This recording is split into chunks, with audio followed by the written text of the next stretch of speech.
Hi சுட்டீஸ் எல்லாரும் எப்படி இருக்கீங்க? இன்னைக்கு ஒரு கதை பார்க்கலாம். ஒரு காட்டில் ஒரு சிங்கம் தினமும் விலங்குகளை வேட்டையாடி வந்தது. விலங்குகளை இதை பார்த்து பயந்தன. அவைகள் ஒரு திட்டம் போட்டன. நாம் ஒவ்வொரு நாளும் ஒரு விலங்கை உங்களுக்கு அனுப்புவோம். ஆனால் மற்றவற்றை வேட்டையாடாமல் இருக்க வேண்டும். சிங்கம் சம்மதித்தது. ஒரு நாள் முயலின் முறை வந்தது. அது சிறிது தாமதமாக சென்றது. சிங்கம், நீ ஏன் தாமதமாக வந்தாய் என்று சினம் கொண்டது. முயல் பதில் சொன்னது. காட்டில் மற்றொரு சிங்கம் வழிமறைத்து அதுதான் காட்டின் ராஜா என்று கூறியது.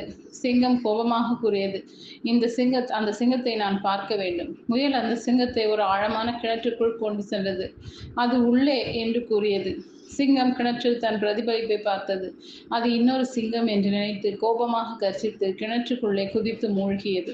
பிறகு அந்த காட்டில் விலங்குகள் எந்த பயமும் இன்றி வாழ்ந்தன. இதிலிருந்து என்ன தெரியுது? புத்திசாலித்தனம் மற்றும் அறிவு உடல் பலத்தை வென்றுவிடும். சில நேரங்களில் சிந்திப்பது சண்டையிடுவதை விட சிறந்தது.